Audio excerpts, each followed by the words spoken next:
نبی کریم صلی اللہ علیہ وسلم کے پردادا حضرت ہاشم کا تذکرہ۔ بسم اللہ الرحمن الرحیم۔ محترم ناظرین، السلام علیکم۔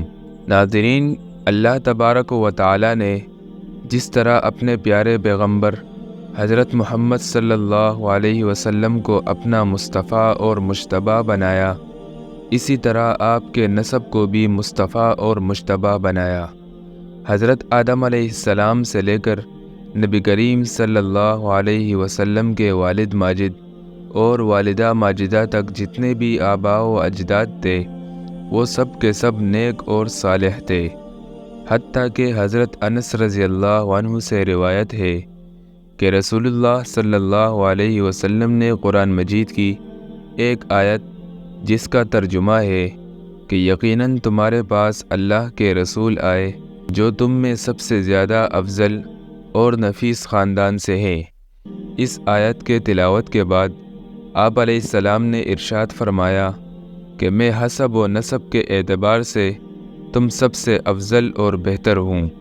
میرے آباء و اجداد میں حضرت آدم علیہ السلام سے لے کر اب تک کہیں زنا نہیں، سب نکاح ہے۔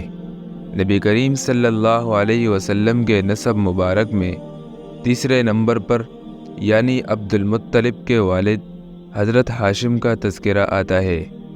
امام مالک اور امام شافعی رحمہ اللہ فرماتے ہیں کہ ہاشم کا نام عمر تھا۔ مکہ میں قحط تھا۔ ہاشم نے شوربہ میں روٹیاں چور کر اہل مکہ کو کھلائی، اس لیے ان کا نام ہاشم ہو گیا۔ حشم کا معنی چورا کرنے کے ہیں۔ ایک مرتبہ نہیں بلکہ بار بار اہل مکہ کو اس طرح سے کھلایا۔ نہایت سخی تھے، دسترخوان بہت وسیع تھا، ہر وارد و صادر کے لیے ان کا دسترخوان حاضر تھا۔ غریب مسافروں کو سفر کرنے کے لیے اونٹ عطا فرماتے تھے۔ نہایت حسین و جمیل تھے، نور نبوت آپ کی پیشانی پر چمکتا تھا۔ علماء بنی اسرائیل جب آپ کو دیکھتے تو سجدہ کرتے اور آپ کے ہاتھوں کو بوسہ دیتے۔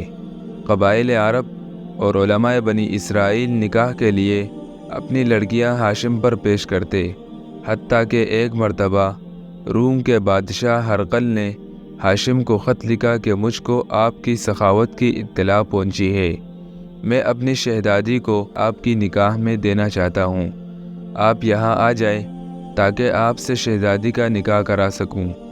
ہاشم نے شہزادی کے نکاح سے انکار کر دیا۔ شاہ روم کا مقصد اصلی یہ تھا کہ وہ نور نبوت جو ہاشم کی پیشانی پر چمک رہا ہے اس کو اپنے گھرانے میں منتقل کر لے۔ ہاشم ہی نے سب سے پہلے قریش میں دستور جاری کیا کہ سال میں 2 مرتبہ تجارت کے لیے قافلہ روانہ ہوا کرے، موسم گرما میں شام کی طرف اور موسم سرما میں یمن کی طرف۔ اسی دستور کے مطابق ہر موسم میں قافلہ روانہ ہوتا۔ ہاشم نے حکومت یمن اور حکومت روم سے قریش کے کاررواں کی حمایت اور حفاظت کا حکم حاصل کیا۔ عرب کے تمام راستے عموماً چونکہ لوٹ مار اور تجارت سے مامون نہ تھے، اس لیے ہاشم نے قبائل سے معاہدہ کیا تھا کہ ہم تمہاری ضرورتیں تمہیں پہنچایا کریں گے اور تم ہمارے قافلے کو کسی قسم کا ضرر نہ پہنچانا۔ ہاشم کی اس حسن تدبیر کا یہ نتیجہ ہوا کہ تمام راستے مامون ہو گئے۔ اس کو اللہ تعالیٰ نے سورہ قریش میں ذکر کیا ہے۔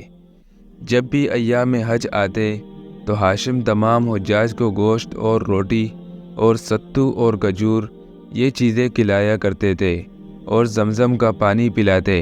منا، مزدلفہ اور عرفات میں بھی اسی طرح کھانے پینے کا انتظام فرماتے۔ ایک بار حضرت ہاشم قافلہ تجارت کے ساتھ سفر کے لیے رواں ہوئے۔ راستہ میں مدینہ منورہ میں ٹھہرے، وہاں بازار میں ایک عورت پر نظر پڑی۔ ہاشم نے پوچھا، کیا یہ عورت کسی کی منکوحہ تو نہیں؟ معلوم ہوا کہ اسیحہ بن جلاح کی منکوحہ تھی، جس سے عمر اور معبد یہ 2 لڑکے پیدا ہوئے۔ بعد میں اسیحہ نے اس کو طلاق دے دی۔ ہاشم نے اس کو نکاح کا پیغام دیا۔ ہاشم کی نسبی شرافت اور ذاتی اخلاق کی وجہ سے اس نے اس پیغام کو قبول کیا اور نکاح ہو گیا۔ اس عورت کا نام سلمہ بنت عامر تھا جو قبیلہ بنی نجار سے تھی۔ نکاح کے بعد ہاشم نے ایک دعوت دی جس میں تمام قافلہ والے شریک ہوئے اور کچھ لوگ قبیلہ خزرج کے بھی مدعو تھے۔ ہاشم نے نکاح کے بعد کچھ روز مدینہ میں قیام کیا۔ انہی سے نبی علیہ السلام کے دادا عبد المطلب پیدا ہوئے۔ جس وقت پیدا ہوئے تو سر میں ایک بال سفید تھا، اس لیے شیبہ نام رکھا گیا۔